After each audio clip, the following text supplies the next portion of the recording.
question into comment section, and I will be happy to answer all the questions. Today's session is all about you. So whosoever is watching this right now is feel free to ask anything if you have any question, and let me just answer. Hello everyone.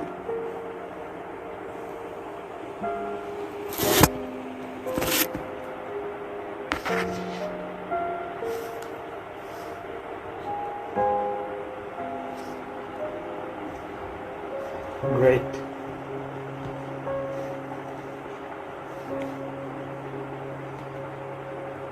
Yeah, I'm just receiving the Namaskar. Namaste everyone. Namaskar.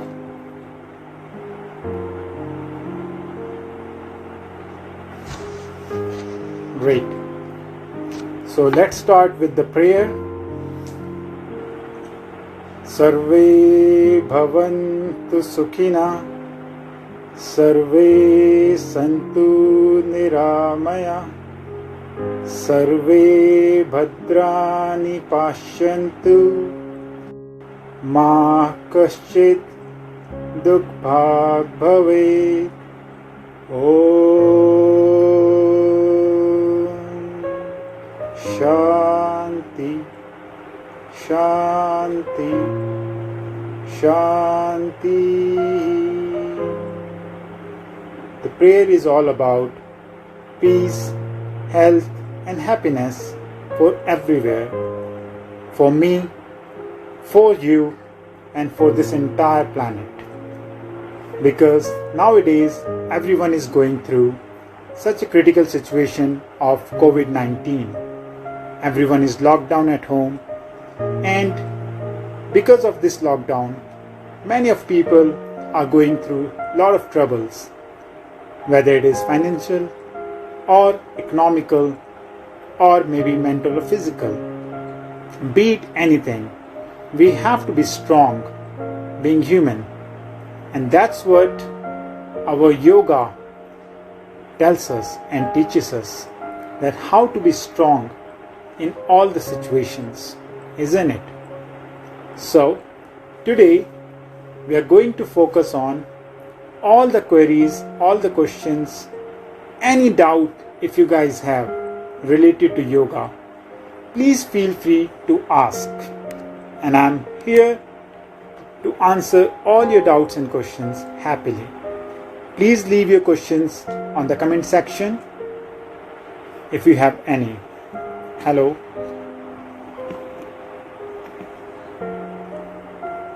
Hello all.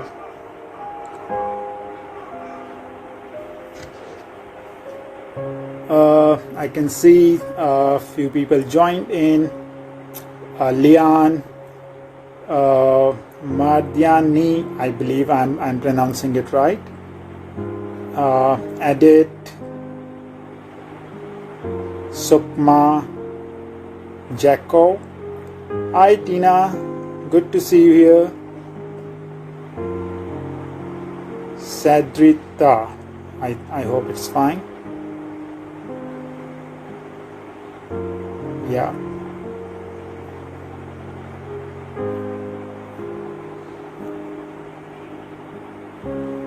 Alright, so I have got question from Yoga Mix Indonesia. What affects Salamba Sirsasana, the TikTok, because some people still upload in Facebook, in Instagram, and they also invite another friends to join. I know two people injured, broken toe because doing jumping through.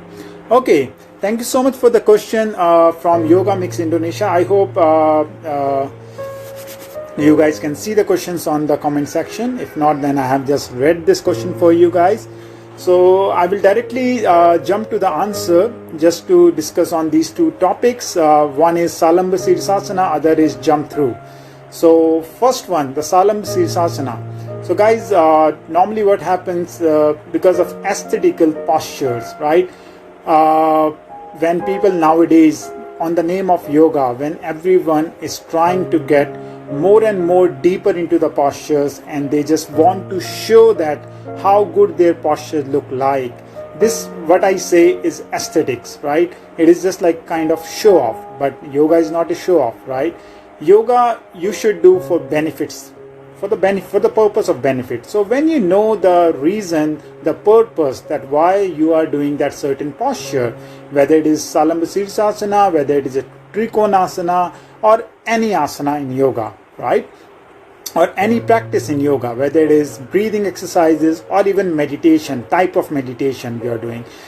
Until and unless you know the purpose behind it, you won't be able to achieve the benefit out of it, right? So here the question comes about the Salamba Sirsasana, that means the supported headstand.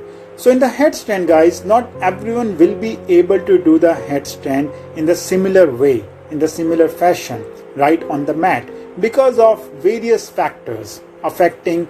Maybe it is because of proportion, maybe because of orientation of the body, or simply the structure of the body, right? For that purpose, we do a lot of testings and assessment to see that how your joints are behaving in comparison to each other. Also, since we know that going upside down is not a primary function of the body, at least in nowadays, right? When everyone is spending their most of their time sitting on the couch, on the sofas, isn't it? So we are not having that enough strength in the neck muscles and in the joints around. Also, a lot of people do not have good strength on the upper body, so they are unable to hold the body weight upside down. That is also a main reason, key factors, that why people are getting injuries into headstand. But the major cause comes when you do not have right biomechanics for that, right? When you do not have right biomechanics, and when you are not aligning your body properly, and you are just jumping up and down into Sirsasana, that may lead to any cervical related injury. All right, so that is why we always say that Sirsasana comes into advanced posture.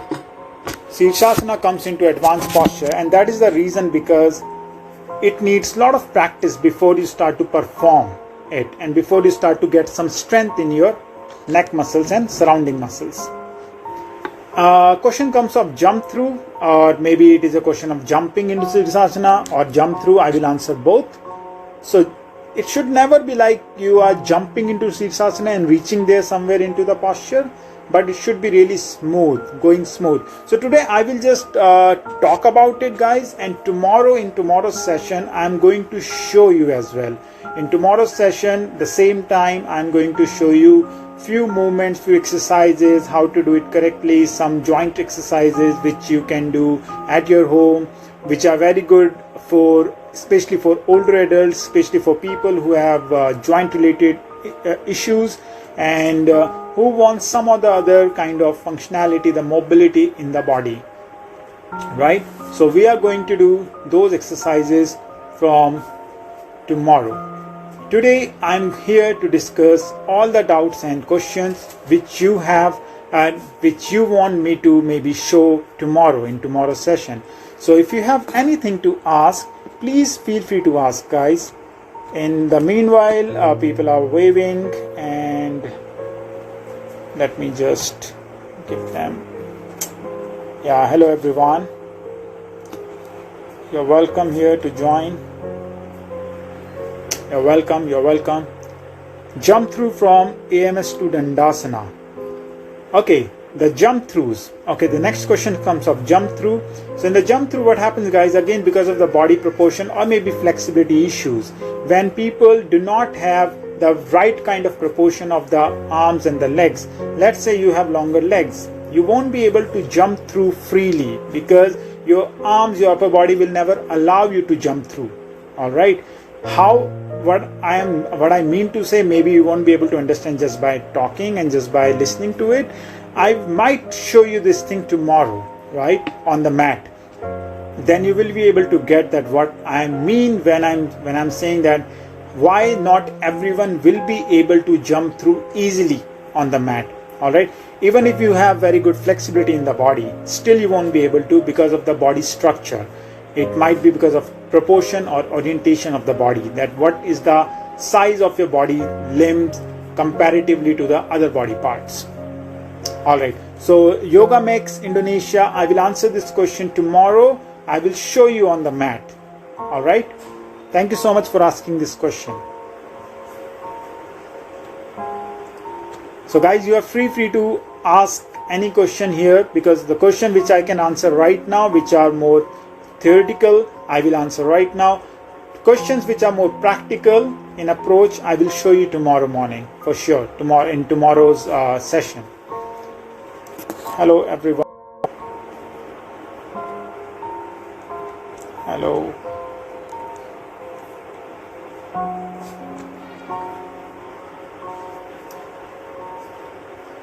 Great.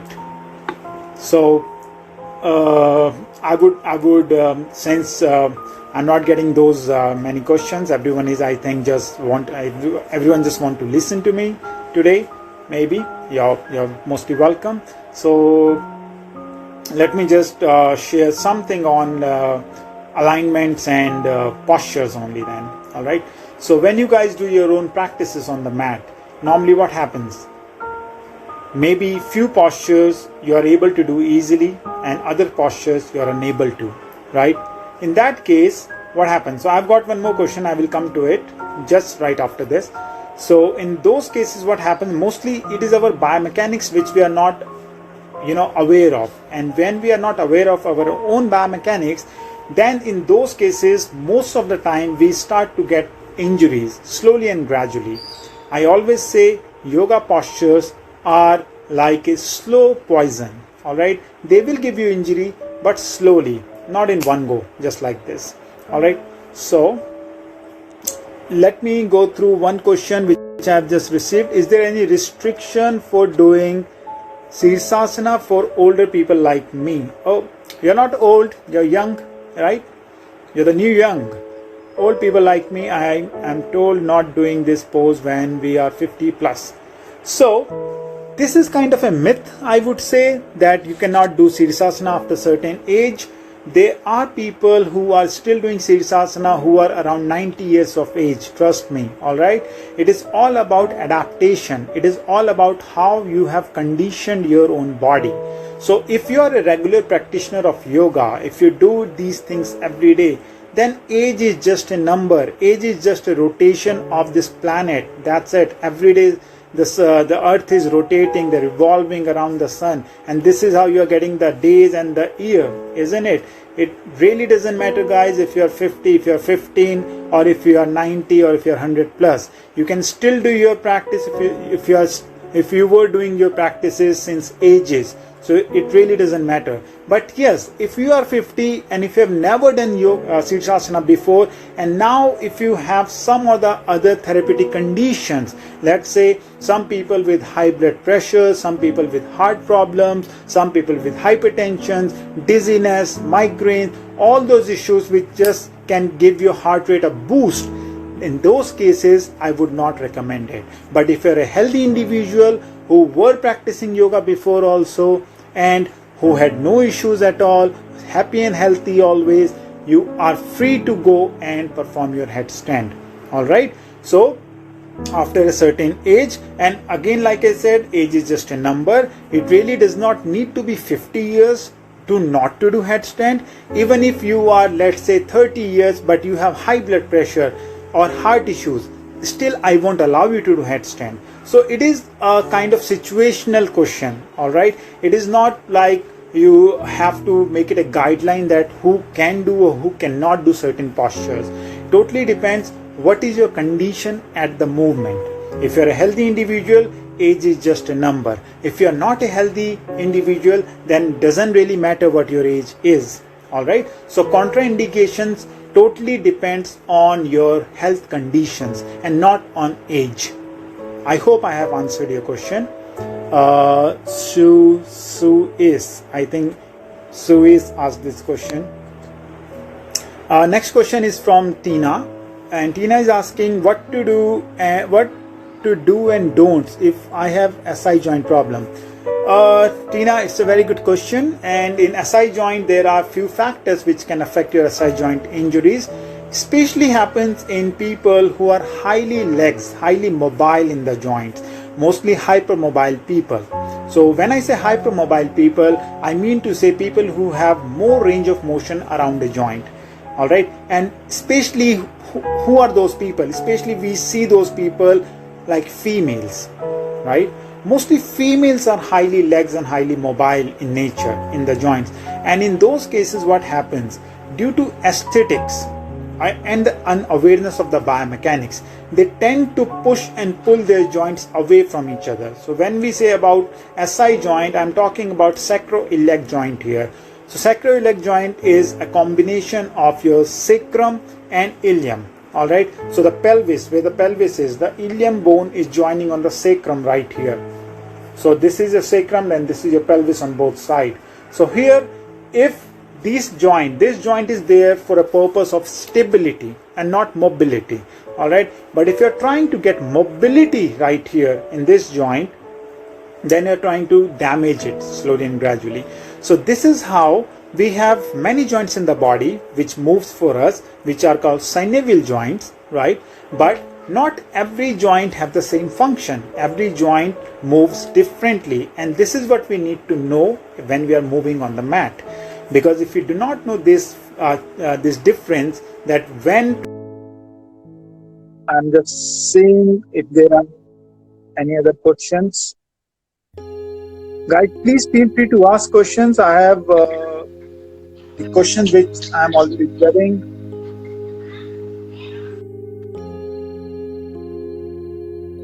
Okay, the question which I'm already getting, I am answering those. But in the meanwhile, again, I will just keep on discussing on the same factors, guys, that how your alignment, how your biomechanics, how your awareness of posture, how your awareness of your own joint function and the muscle function can prevent you from any further damage. If person is already getting some or the other injury, let's say in any joint, person can still fix those injuries if the person is aware that how the joints are behaving, how the joints are moving in the body. All right. Okay. Maybe it's a bit out of topic, but nowadays situation in India. Okay. There is one question that how we are coping up with current situation nowadays in India because of COVID-19. I hope the question is regarding that only. Like I already discussed, that COVID-19, the lockdown have affected everyone around the world, right? It is not like one country's issue. It is a global issue. So the globe, the whole entire planet is on lockdown nowadays. So when everyone is in the lockdown, so how to deal with it? Simple, with positive thinking, guys, positive mind. So because we are already being human, we are already, whenever we go through certain kind of turmoil, certain kind of changes, some people can adapt it easily. Some people find it very difficult to adapt, right? So adaptation, the change is the only constant in life and nothing else. So you cannot take things for granted, isn't it? You cannot say that every day you will wake up at 5 o'clock and by 7 o'clock this thing will be done, by 9 o'clock this thing will be done, by 12 o'clock this thing will be done, by evening this thing will be done, and like this your day will go, and by 9 o'clock or 10 o'clock at night you will go to bed. Not every day will remain the same, because we are living beings, we are dynamic in nature, we are not static things. We are not this mobile phone, which will maybe if I keep it somewhere, which will remain there only until unless I will move it, right? We work on movements. We are moving bodies, isn't it? The planet is moving, everything is moving every day. The universe is moving, right? So when things are moving, there will be changes, there will be new things every day, isn't it? That is life. So COVID-19 is also the same situation, guys, which has given us something different. So whatever we were doing in our lives, like regular life, everyday life, has been affected. Why it is affected? Because now we are not doing the same thing which we were doing before, and that is affecting us. isn't it? But that should not affect you if you will take it in a positive way, if you will accept the change, and if you try to adapt accordingly. All right. In today's day, right now, let's see what we are doing. We are talking, we are doing communication on mobile phone. We are working or we are communicating on Insta Live right now. Why? Why do we need that? Because this is an adaptation, this is a change, this is a demand of the time that I cannot or you cannot be present at the same time face to face right now because of current situation, and that is how we have adapted ourselves, and we started come together, started communicating with each other using technology, isn't it? Isn't it great? So it is just kind of adaptation which sometimes takes little time for someone and someone adapts it quickly, isn't it? It's a matter of time, guys. Everyone can adapt. It is always a kind of I would say situation, or I would say kind of urgency. The people who have most urgency will react quickly. The people who have less urgency will react late. All right. But in the end, everyone, being human, we always work on survival mode. So in India also, if you will see, people are definitely got affected. The question was how we are coping up with. So mostly people everywhere in the world, in every country, in every city, in every location, local location, there will be mixed categories of people, right? Some people will be always supporting the thing, some people will be always opposing the things, isn't it? So same here in India also, a lot of people are supporting the thing, supporting the decision of the government that okay, the lockdown is good because it will prevent us from getting coronavirus. But then on the other side, some people are also opposing the decision because they are thinking very small. They are thinking just of today. Right now, they are just thinking that how they will get money, how they will get their expenses, and how they will get their maybe household things and all these things. But in the end, if we will see a bigger picture, if you do not have life in the end, then what will you do with the money? Isn't it? So first is life. So right now, the first thing, the most critical thing what we need is breath. It should be moving. If it is moving, everything will move, isn't it? If it is stopped, then done. Then what will you do with the money? Isn't it? So the current situation is, if you have life, if you have everything, isn't it? So first priority is life. So in India also, there are always 50-50 situation everywhere, guys. So yes, few people are living with this, coping up with this, adapting with a new condition, new situation, started working online, working from home, using their technology to get the work done. But few people who cannot do all those things, like there are people who are businessmen, who have shops and all those things, who cannot really do such things, who have to sell their items, when there is a face-to-face interaction. Yes, those people are getting affected, and there are many other businesses like that who are getting affected. That's a part of life. We can't do anything about it, but the only thing is being positive at this moment, trying to keep ourselves calm as much as we can, trying to get more yoga into our life, because yoga always gives you the conditioning to deal with dualities of life. So you can easily deal with, every dualities of life, like if it is a pain or pleasure, fear, hope, or any situation. So when you do yoga, you train your mind, you train your body, you train your spirit at the same time. So everything is getting trained. You get holistic approach, and also at the same time, guys, isn't it true that the COVID-19 is also getting a lot of positivities as well, the positive things for the planet, if you will see. Like everyone was, reading the planet, cutting trees and making it polluted every day. What is happening nowadays? Have you seen the air, quality of the air? It has really improved. Have you seen how the calmness has been, in the whole globe? Also, have you seen the animals and the birds? The extinct animals and the birds are on the road and everywhere. So it's very good that it is also a message that the planet is for everyone, and the planet knows how to heal itself, isn't it? So right now, whatever the condition is, whatever way we want to take it, but I would always suggest that take it positively and try to incorporate yoga into the life every day. Try to do it, do your asanas practice, pranayama practice, the meditation practices, and that's the way you can easily cope up with all the conditions, because that will give you more strength, right? They cannot change the situation for sure, but they will give you more strength to cope, more strength to deal with such situations and conditions in life. Yeah, so this is what mostly people are doing, and this is what I am doing. Okay, so I've got one more question. It is go back to yoga practice. What do you suggest if we teach yoga 7 into a day? Okay, 7 days a week, I think. Okay, what affect our body, especially for muscles movement? Okay, see, movement is medicine, guys. The movement is called medicine, right?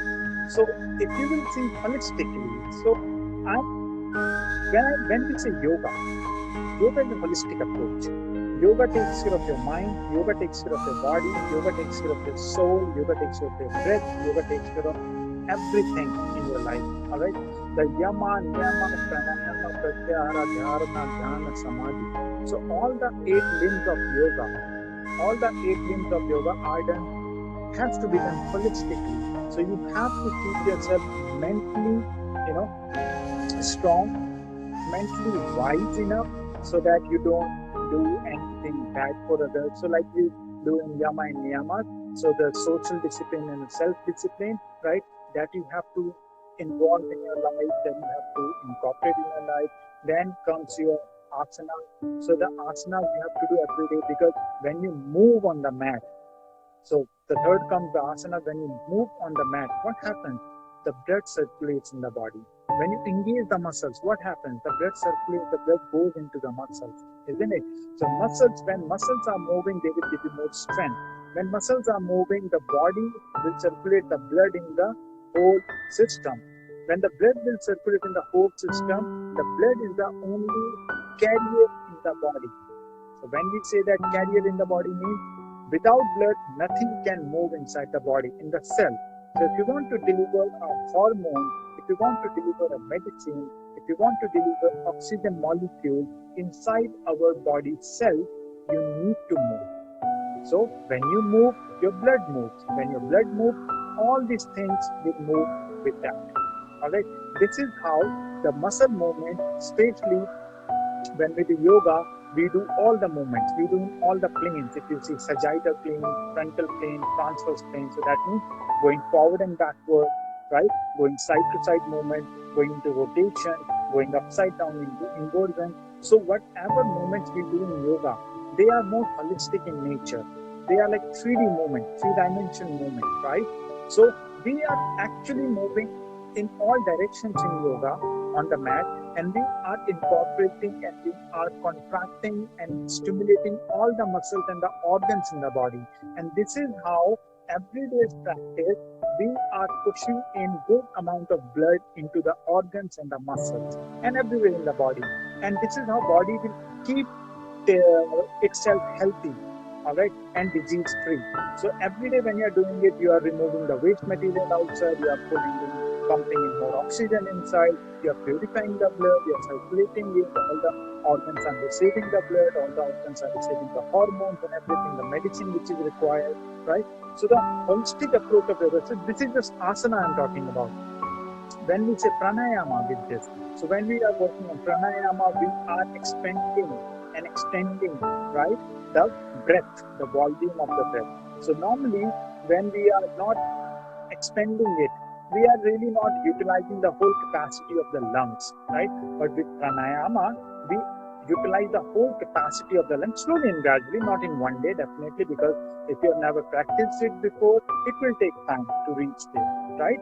So when you will keep on working on pranayama with the asanas practice, then what you are doing is all the channels which are opening with your everyday practice of asanas, the stiffness you are removing from the body, the blockages, the locks, the what we say energy channels in the body which you are unlocking every day, right?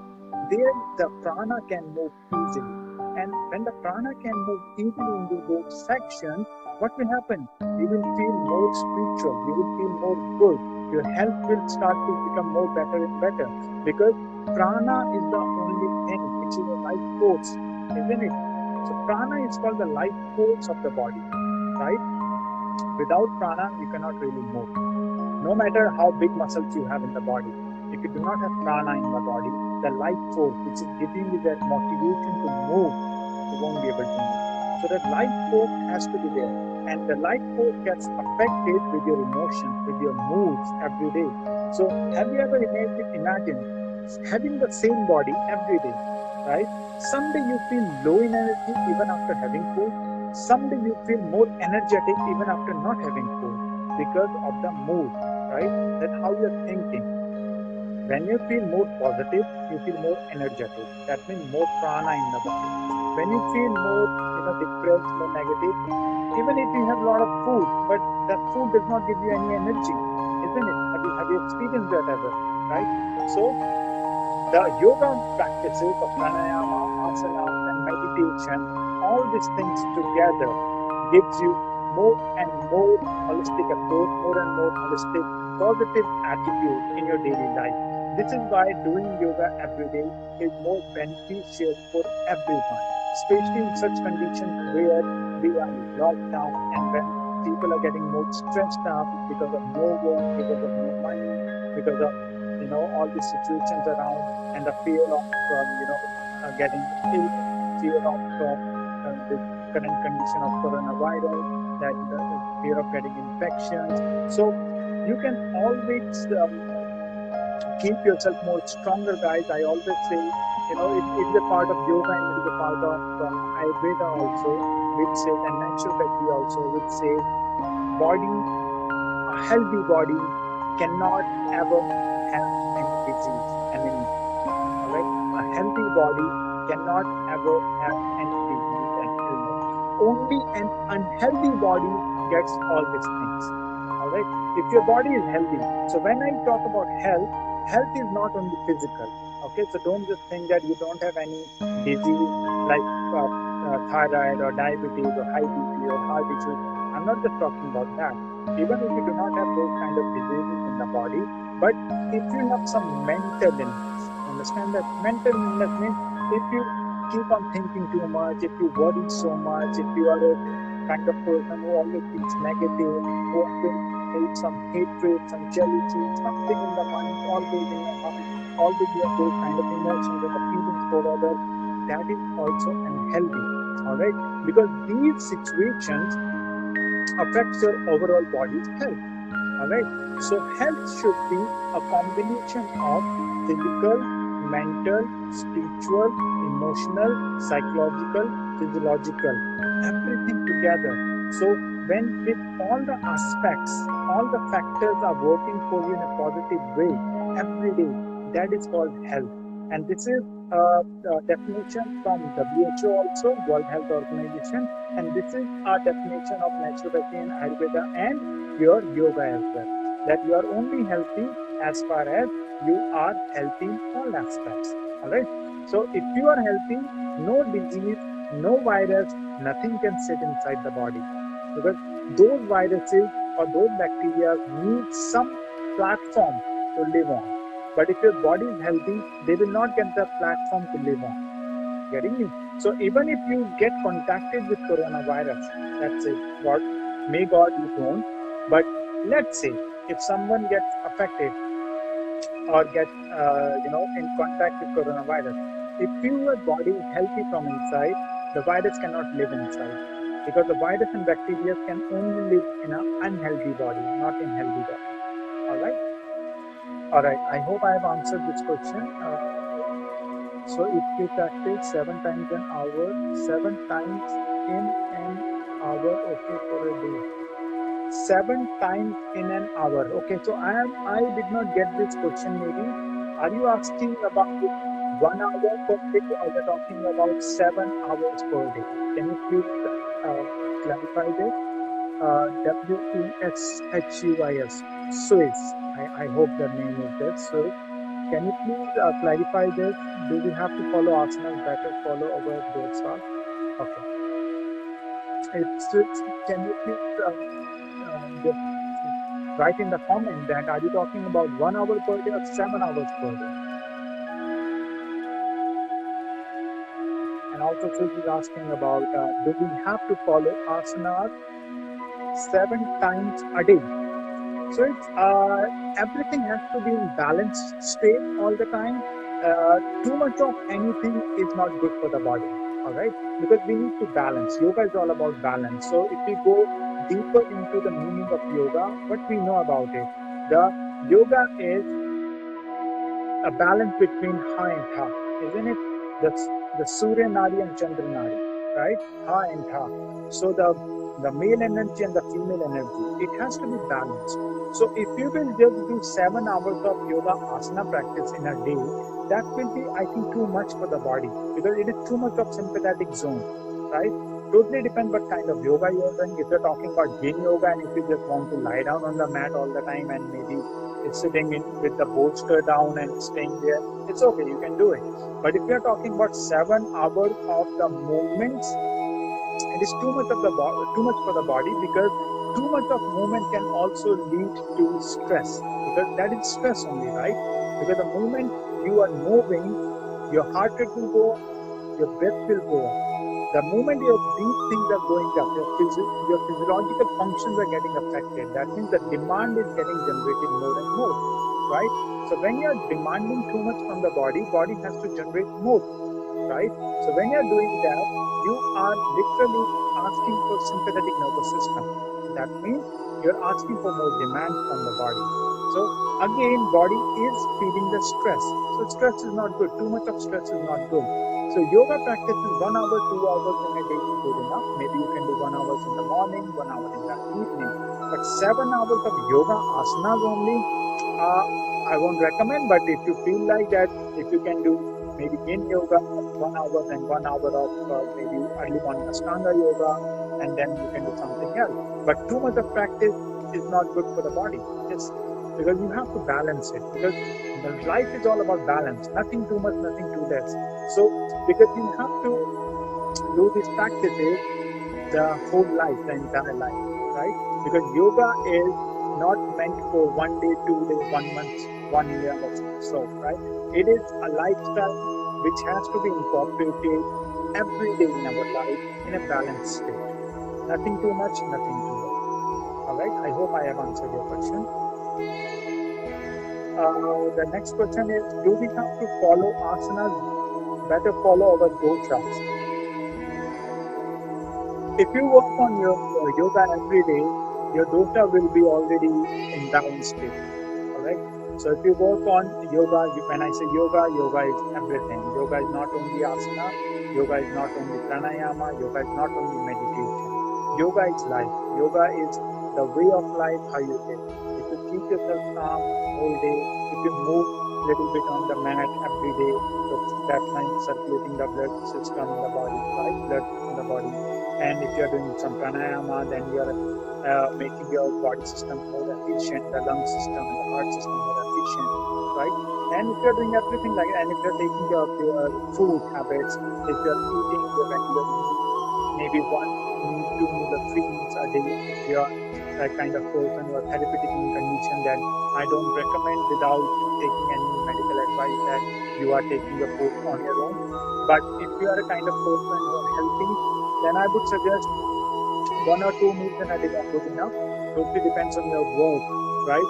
If you are a person who does a lot of outside work, that a lot of work which are related to more physical stress, right? Then I would suggest you to have proper meals. But if you are a person who does only household things, living sedentary lifestyle, then I would suggest you to take 1 or 2 meals in a day only, and with yoga, right? Because the more you will give chance to the body to work on itself, you will be more healthy in nature, right? But the more you will eat, maybe it is not too good for the body again, because if you are eating too much and if you're not utilizing that energy in your daily life, then you are only accumulating that energy, and that energy gets converted and gets accumulated in form of fat in the body, right? So the adipose tissue, and that's what we say, weight gain and all those things. So eating too much is not good. So eat according to your lifestyle. What kind of lifestyle are you living? If you're a highly, active individual, please eat according to that, according to your hunger, basically.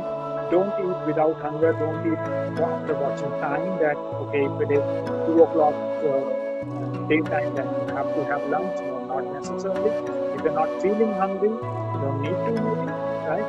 I always suggest to skip meals, having anything after sunset. So try and leave food and having anything after sunset if possible. Try to have your meals before sunset, because it will be create this biological clock. That's how your system works. That's how the the planet works, the universe works. So the moment your sun rises, it should be always already up with the sun or before that.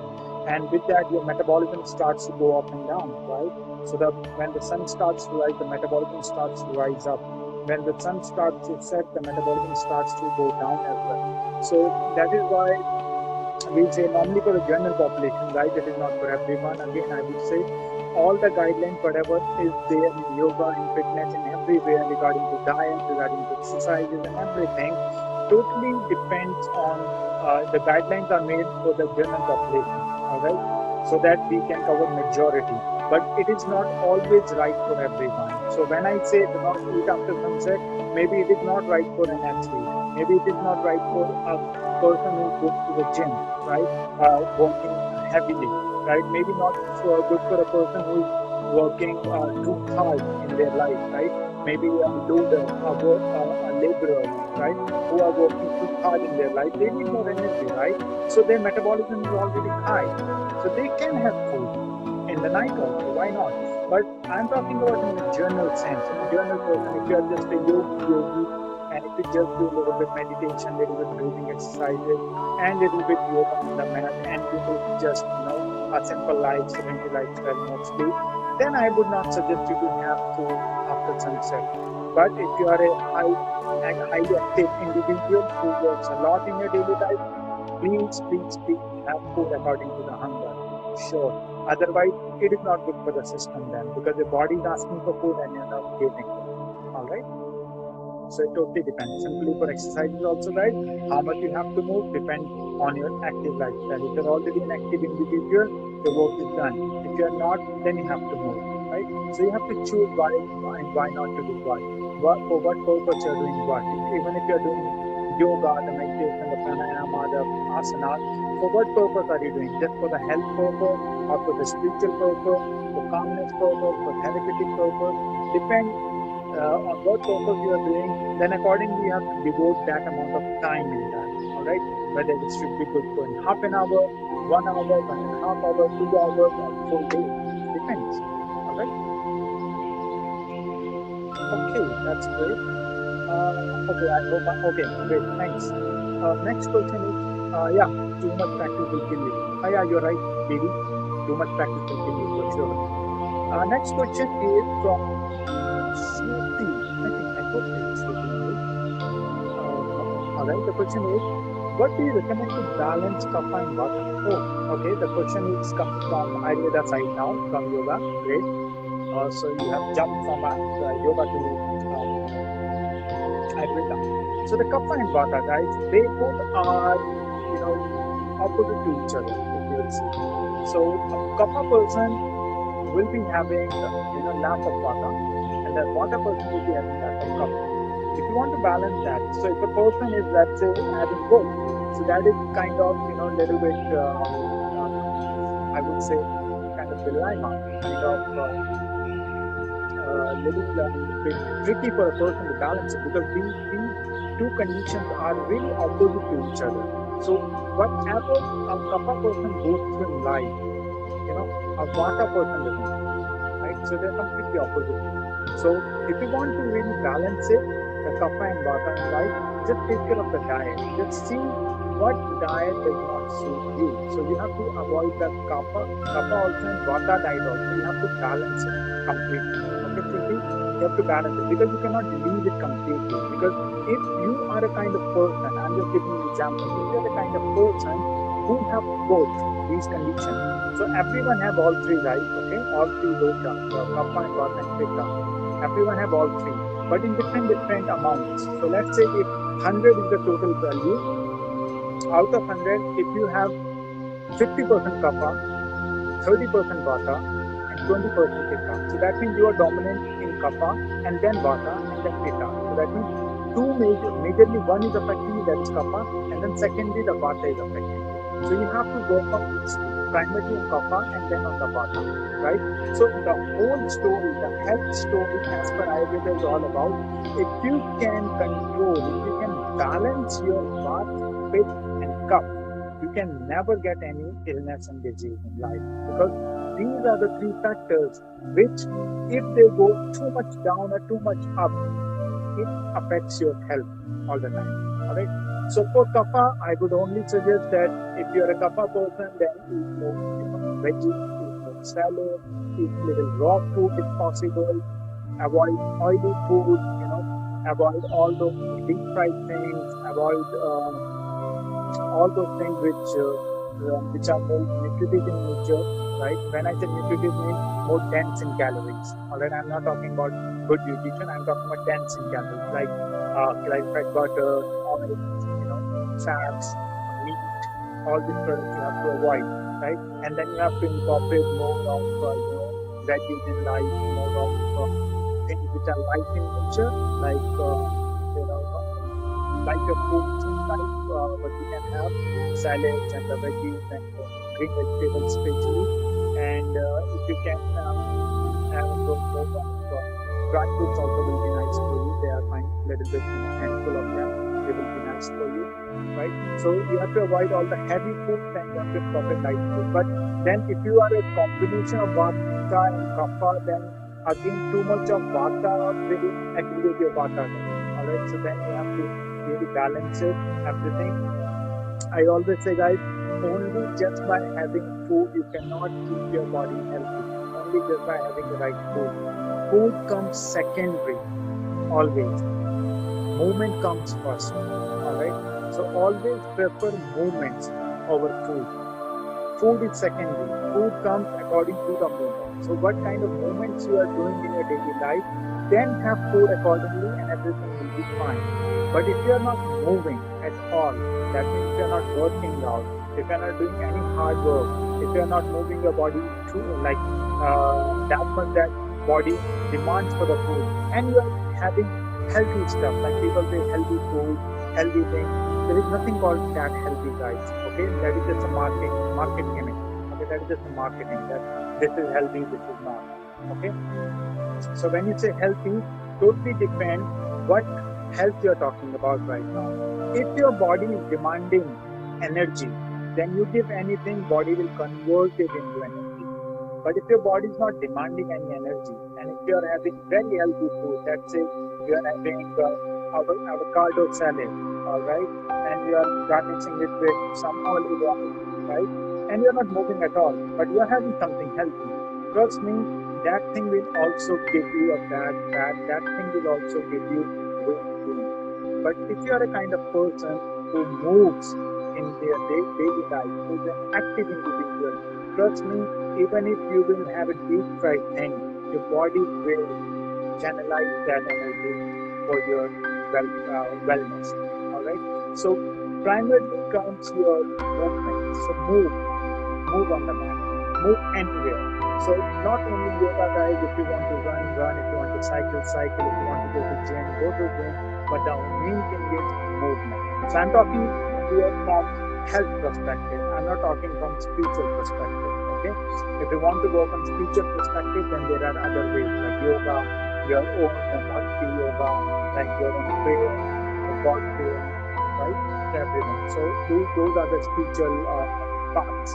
But if you're talking about the health right now, then for the health purpose, you have to first move. Just try to move as much as you can. Then after that, have the food. Okay? If you move a lot, if you're a good active individual, you really do not need to worry about what you are having. Trust me. Definitely, if you put in good fuel inside, the body will support it better. That is no doubt about it. But I'm just saying, majorly, if you're working out, if you're moving good enough in your life, you don't need to really worry about that, what to eat, what not to eat. Okay, that's what I mean. But I'm not saying that you should start eating burgers and the fries and the pizzas and the other things. I'm not saying that. Okay, but I'm just saying that those things will not affect you if you are a moving and active individual. All right? But if you are an inactive individual, then really doesn't matter what you are having, how good you are having, that will also affect you. Okay, I hope I have answered your question, Preeti. Thank you. Let's pray together. Yeah, yoga means Indonesia. Yes, Master Salamat, let's pray together for the welfare of for everyone. Since okay, so this is fine. If you have any question, because you raised the hand, if you have any question, please you can type in and ask so that I can see what you are asking. Should we? I hope I have answered your question. Tina, I hope I have answered your question.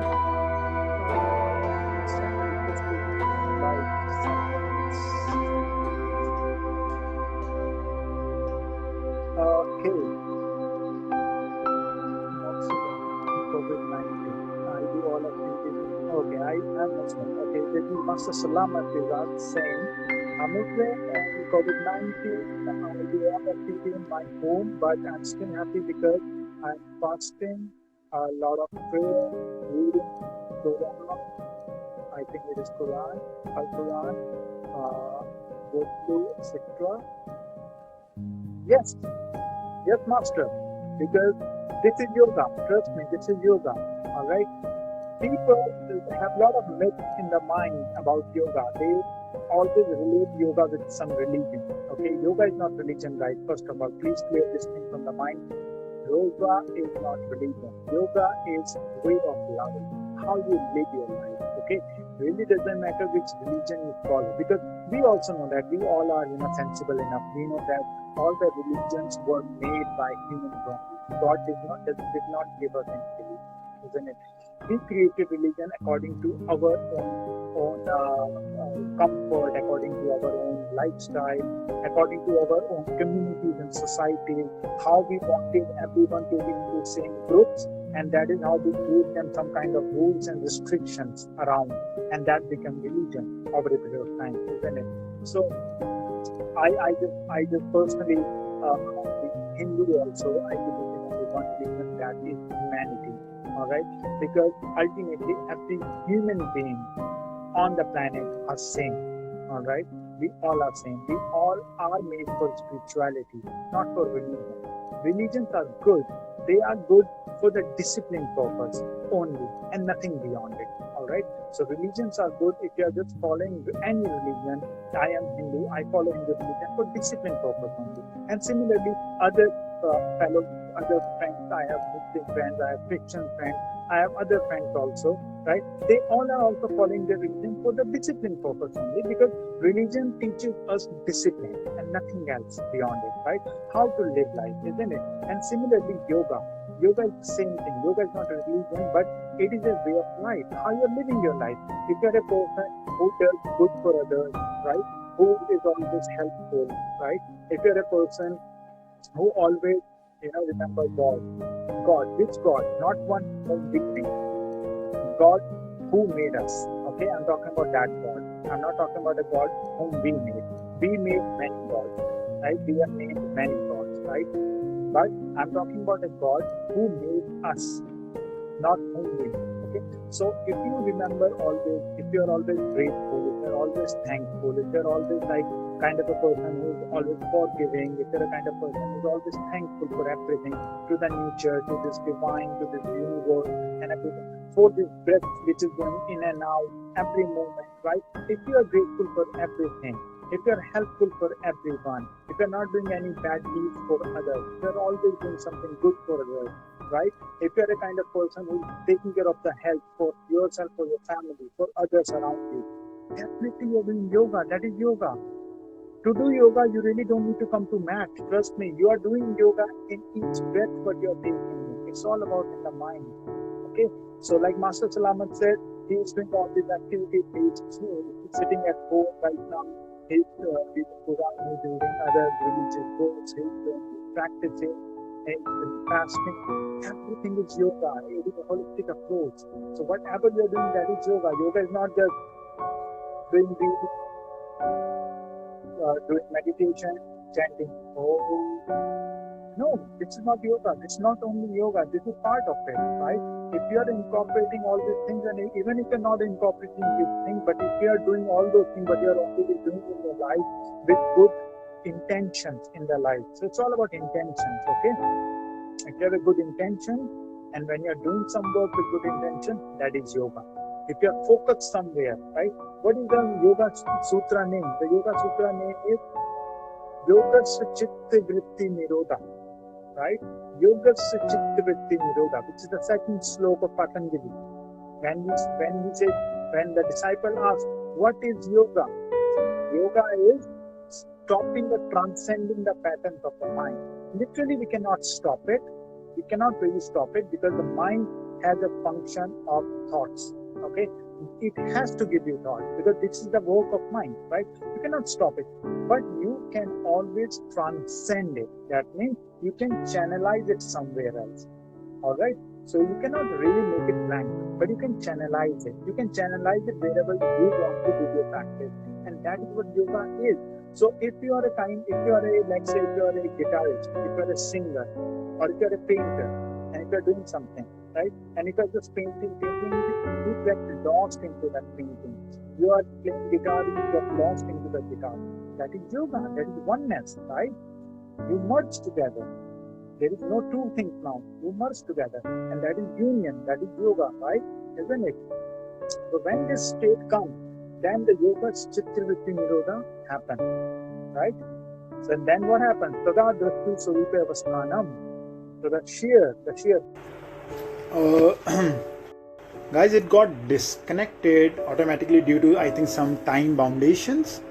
I'm just here to say a few more words till the time you're here for the closing maybe.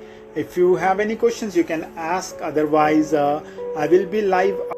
But thank you so much for joining here on Insta Live, and it was really grateful to have you guys here, and really thankful for the opportunity for Ppyni, and thank you so much Master Salamat for this opportunity to share with the crowd, and really thankful for that. And I would love to see you guys tomorrow same time, so please feel free to come with your questions, and I will be very, very happy to answer your doubts and your questions. If you still have any questions, guys, I am keeping this live for a couple of more minutes. If I will get any questions, I will answer this. Otherwise, I will just close the live session.